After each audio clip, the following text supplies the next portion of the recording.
What's up, y'all? It's that girl Kiki. I'm back with another video. Make sure you like, comment, and share this video.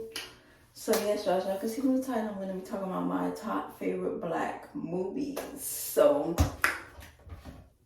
it's so many of them, but I'm only going to talk about the ones that I can remember in my mind. Let's see. So many of them, y'all. Like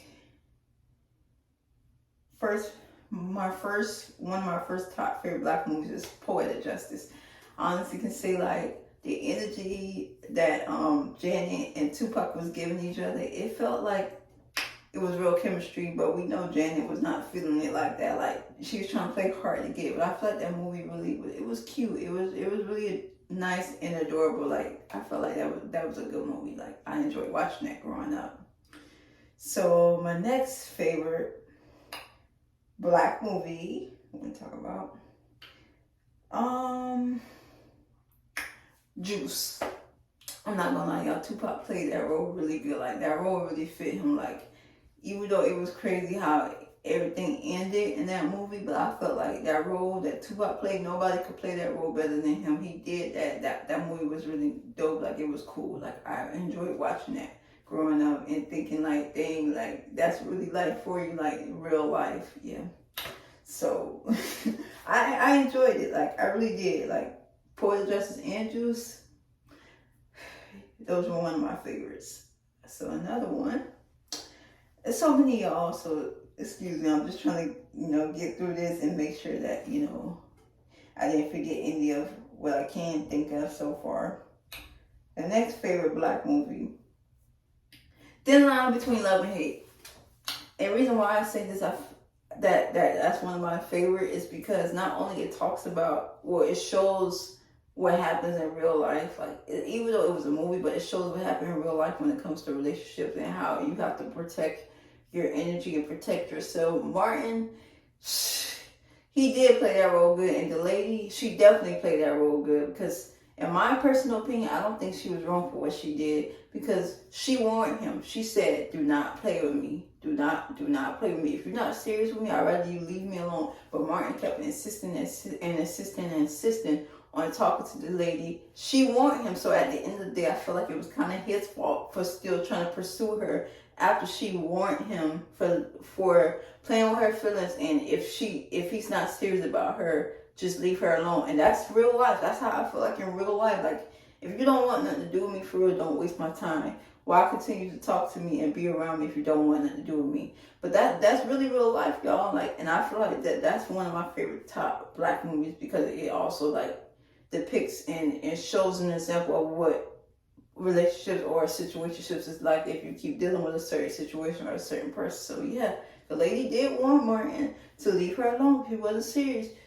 He didn't want to listen. He kept pursuing her, and look what it caused at the end. If you haven't seen that movie, go watch it. But if you're black, I'm sure you definitely seen that movie growing up. The next favorite black movie, Boys in the Hood.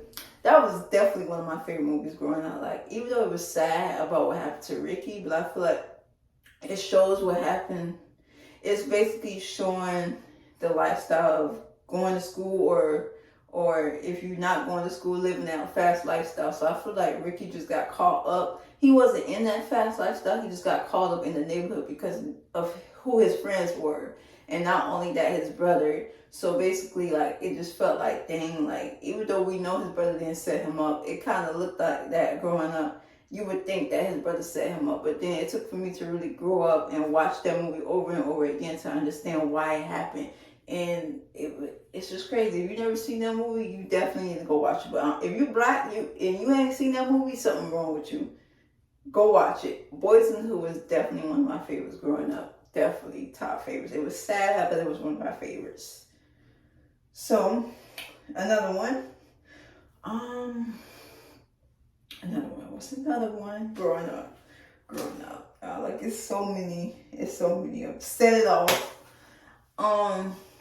Even though like that movie was sad too, and they did what they did to do what they had to do, but I feel like they all played that role good, especially Queen Latifah. Queen Latifah played Cleo so good. Like she definitely did that, and nobody could play that role better than her. Like even though like what they did was crazy, what they had to go through, that was crazy. Like you wouldn't even think like they would have to go through that for that to happen at the end. But the fact that they went through that and how it all happened, it was just crazy and sad. Even though if you black and you see that movie and you gotta watch it to really understand why they did that, they had to do what they had to do. I'm not saying they're right for that, but they had to do what they had to do at the end of the day. And the fact that they were all friends and they did that, that shows a lot. Cause nowadays, not too many people will really ride like that for their friend.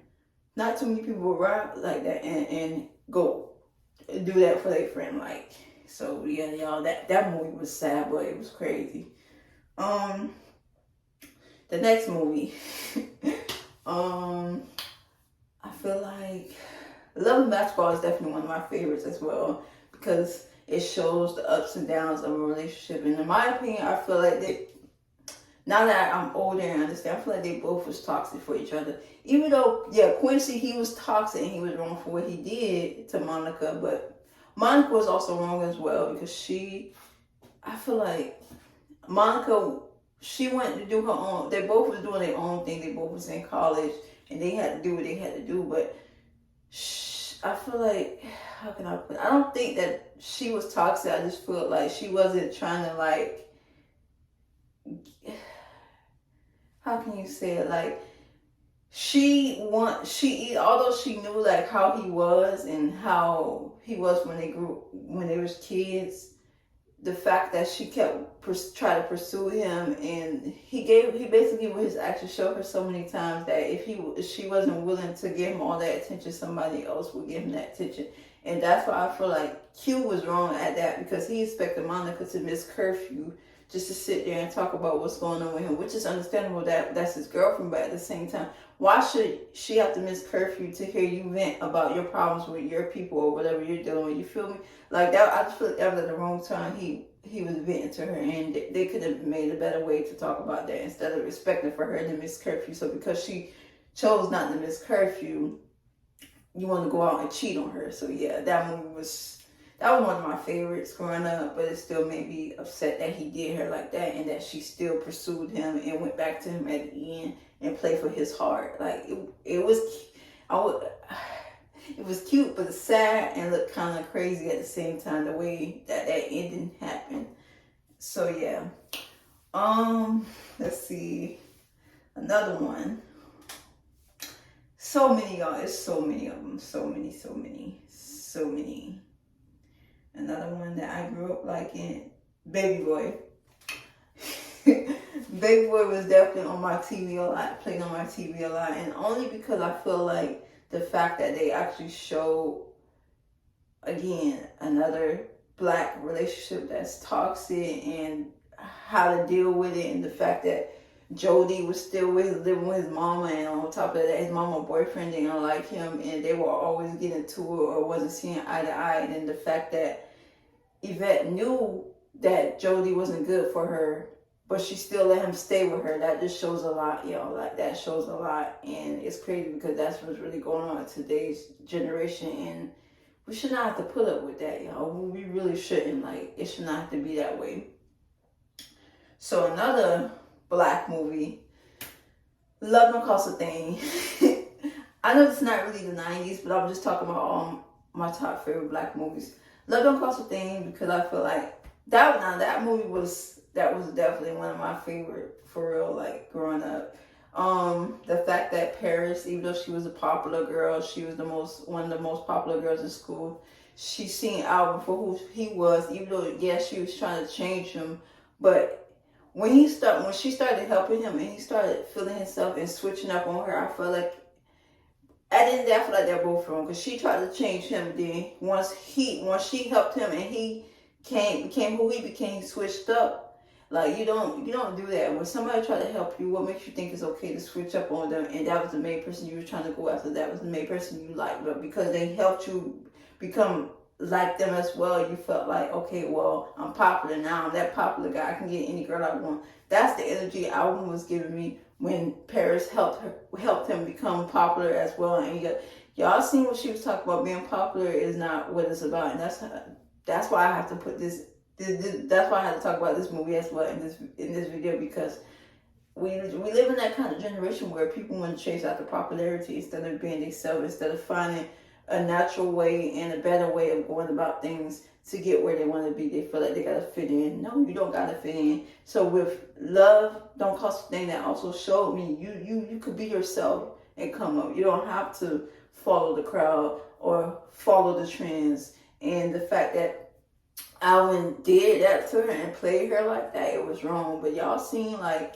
Paris, she got through it strong. She didn't really trip about it, but you could tell she liked the album from the start. But it's the fact that she was ashamed to be with him because of who she was as a person and her title in school. So she didn't want to feel like she was going to lose her credit for dealing with a nerd.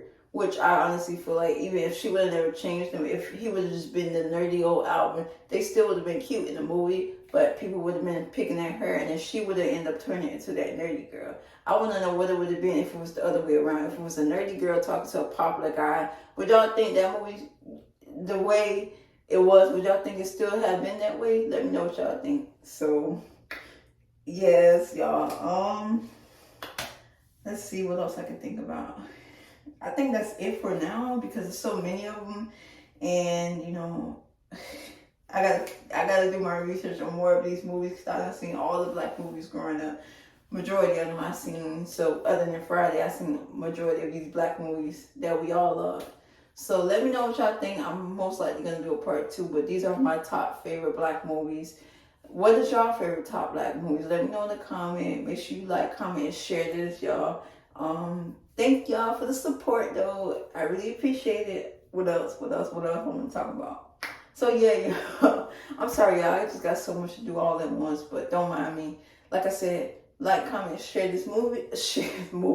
Like, comment, and share this video. And yeah, see y'all next video.